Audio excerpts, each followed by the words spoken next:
আসসালামু আলাইকুম। সেজদায় কান্নাকারীদের দোয়া। সেজদায় কান্নাকারীদের দোয়ার করিশ্মা। সেজদায় কান্না করে দোয়া করলে কি হয় জানো? রাসূল সাল্লাল্লাহু আলাইহি ওয়াসাল্লাম এই সম্পর্কে কি বলেছেন? তোমার সাথেই কি বারবার এটা হচ্ছে? হলে সেটার গোপন কারণ কি জানো? এবং আল্লাহর সাথে গভীর সম্পর্ক করার বা বন্ধুত্ব করার কিছু টিপস বা উপায়। একদিন তুমি তোমার দোয়াগুলোকে নিজের চোখে কবুল হতে দেখবে। হ্যাঁ, এমন দিন আসবে যখন তোমাকে তোমার সবরের ফল দেওয়া হবে। এমন দিন আসবে যেদিন তোমাকে তোমার মনের গভীর থেকে চিৎকার করে চাওয়া দোয়ার জবাব দেওয়া হবে। সেদিন তোমার মনকে খুশি এবং শান্তির সুসংবাদ শোনানো হবে। সেদিন তোমার কষ্টের অশ্রুগুলো খুশিতে রূপান্তরিত হয়ে যাবে। হ্যাঁ, তোমাকে তোমার দোয়ার জবাব দেওয়া হবে। বাস আর একটু সবর। হ্যাঁ, পাবে তুমি তোমার সবরের পুরস্কার। বাস আর একটু সবর করতে হবে। তুমি তোমার প্রতিটি আঘাতের ওষুধ পেয়ে যাবে। তোমার কান্না করার চক্ষু শান্তি পাবে। তোমাকে তোমার চাওয়ার থেকেও বেশি দেওয়া হবে। বাস আর একটু ধৈর্য ধরতে হবে। মন খারাপ করে কাঁদছো, কিন্তু কিসের জন্য? আল্লাহ তাআলার ওয়াদার উপরে কি বিশ্বাস নেই? তুমি কি জানো না এই পরীক্ষা ক্ষণিকের? তুমি কি জানো না যে আল্লাহ তাআলা কান্না করার চক্ষু নিয়ে দুই হাত তুলে চাওয়া দোয়াকে অনেক পছন্দ করেন? তুমি কি জানো না আল্লাহ তোমার মনের প্রতিটা দোয়া সম্পর্কে জানেন? তুমি কি জানো না এইভাবে কান্না করে করে দোয়া করা তোমাকে আল্লাহর গুণের দিকে টেনে নিয়ে যাচ্ছে? তুমি কি জানো না যেটা তোমার থেকে দূরে করে দেওয়া হয়েছে নিশ্চয়ই সেটা তোমার জন্য মঙ্গলজনক ছিল না? আল্লাহ তাআলা যদি উত্তম কিছু নিয়ে নেন তাহলে তিনি সর্বোত্তম দান করেন। নিশ্চুপ জবানের ডাক তিনি শুনে নেন। সেজদায় কান্নাকারীদের দোয়া মেনে নেন তিনি। তুমি হোঁচট খেয়ে পড়ে যেতে গেলে তোমার হাতকে ধরে নেন তিনি। তুমি হাজারটা ভুল করো, তবুও ক্ষমা করে দেন তিনি। তুমি তার রাজিতে রাজি হলে তোমাকে তোমার পছন্দের বস্তুও দান করেন তিনি। তোমাকে তাহাজ্জুদের জারিয়ায় খুশির খবর দেন তিনি। ক্ষণিকের দেরি মানে না নয়। সেজদা হলো ইবাদতের সর্বোচ্চ অবস্থা, যখন একজন বান্দা তার প্রভুর সবচেয়ে নিকটে থাকে। আর যদি সেই সেজদায় কান্না মিশে যায়, তা আল্লাহর কাছে সবচেয়ে প্রিয় একটি অবস্থা। এ সময় বান্দার অন্তরের অনুভূতি, বিনয় এবং আল্লাহর প্রতি তার ভালোবাসা প্রকাশিত হয়। রাসূলুল্লাহ সাল্লাল্লাহু আলাইহি ওয়াসাল্লাম বলেছেন, বান্দা সেজদায় থাকা অবস্থায় তার রবের সবচেয়ে নিকটে থাকে। অতএব সেজদায় বেশি বেশি দোয়া করো। সেজদায় কান্না আল্লাহর কাছে আন্তরিকতার এবং আত্মসমর্পণের নিদর্শন। সেজদায় কান্না বান্দার এমন একটি অবস্থাকে প্রকাশ করে যেখানে সে আল্লাহর কাছে নিজের সমস্ত ভুল ত্রুটি স্বীকার করে। এটি গুনাহের ক্ষমার একটি বড় মাধ্যম। সেজদার সময় বান্দা যা প্রার্থনা করে তা আল্লাহ কবুল করেন।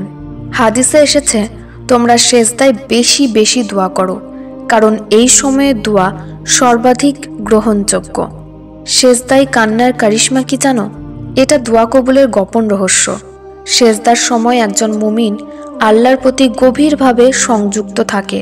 তার চোখের অশ্রু আল্লাহর দয়ার দরজাগুলো খুলে দেয় এবং সে যা চায় আল্লাহ তা কবুল করেন। রাসূলুল্লাহ সাল্লাল্লাহু আলাইহি ওয়াসাল্লাম বলেছেন, যে ব্যক্তি আল্লাহর ভয় এবং ভালোবাসায় কাঁদে, তাকে আল্লাহ এমন এক জায়গায় রাখবেন যেখানে তার চোখ আর কখনো অশ্রুপাত করবে না। যখন কেউ সেজদায় কান্না করে আল্লাহর কাছে দুঃখ কষ্ট শেয়ার করে, আল্লাহ তার সেই সমস্যার সমাধান করেন। তোমার যে মাঝে মাঝে মনে হয় আমি কেন, কারণ তোমাকে আল্লাহর সাথে বন্ধুত্ব করার জন্য বেছে নেওয়া হয়েছে।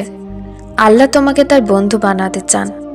যেই রব উঁচু পাহাড়ের বড় পাথরের নিচে চলা একটা পিঁপড়ের পায়ের শব্দও শুনতে পান, সেই রব কিভাবে তোমার সেজদায় ফোঁপানো শব্দ শুনতে পাবেন না? যদি তোমার জীবনে অনেক তুফান আসে তো ঘাবড়িও না, কারণ জীবনে আসা প্রতিটা তুফান শাস্তি হয় না, কিছু তুফান আমাদের সফলতা পর্যন্ত নিয়ে যাওয়ার জন্য আসে।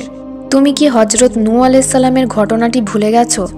যখন কষ্ট মাত্রা অতিরিক্ত বেড়ে যাবে, মন খারাপ থাকবে এতটা যে নামাজ পড়তেও ইচ্ছে করছে না, তো শুধু তার ডাকে হাজির হবার চেষ্টাটুকু করো এবং আল্লাহকে বলবে যে তোমার ভালোবাসার জন্য এসেছি। যাদের সহজে কান্না আসে না, তারা সেজদায় যাওয়ার আগে আল্লাহর বড়ত্ব এবং তার নিয়ামতগুলো নিয়ে ভাবো। এতে কান্নার অনুভূতি সহজে আসবে। যখন চারপাশে কিছু নজরে আসবে না, রাস্তা বন্ধ মনে হবে, যখন সবাই সাথ ছেড়ে দেবে, তুমি তখনও সবর করার চেষ্টা করো। কারণ যখন সব কিছু অসম্ভব মনে হবার পরেও তুমি সবর করো, তখন কুনের জারিয়া তৈরি হয়, তখন পাওয়া যায় তাহাজ্জুদের নামাজের পুরস্কার।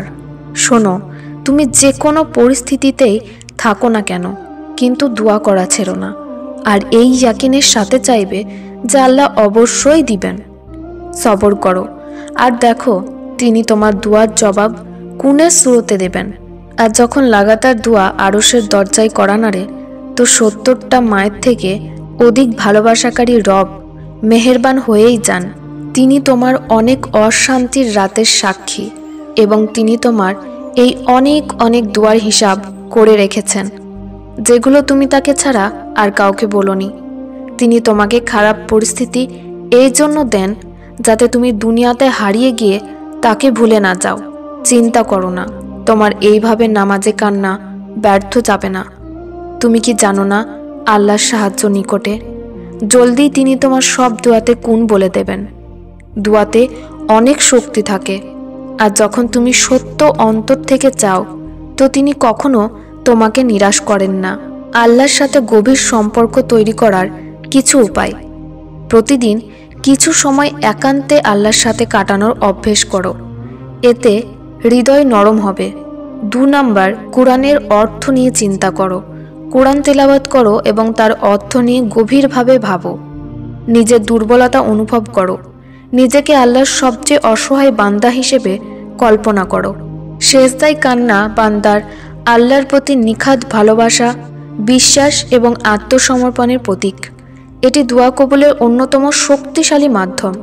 যদি তুমি সেজদায় কান্না করতে পারো, তবে জেনে রাখো আল্লাহ তোমার হৃদয়ের সমস্ত কথাই শুনছেন এবং তিনি তা কবুলও করবেন ইনশাআল্লাহ।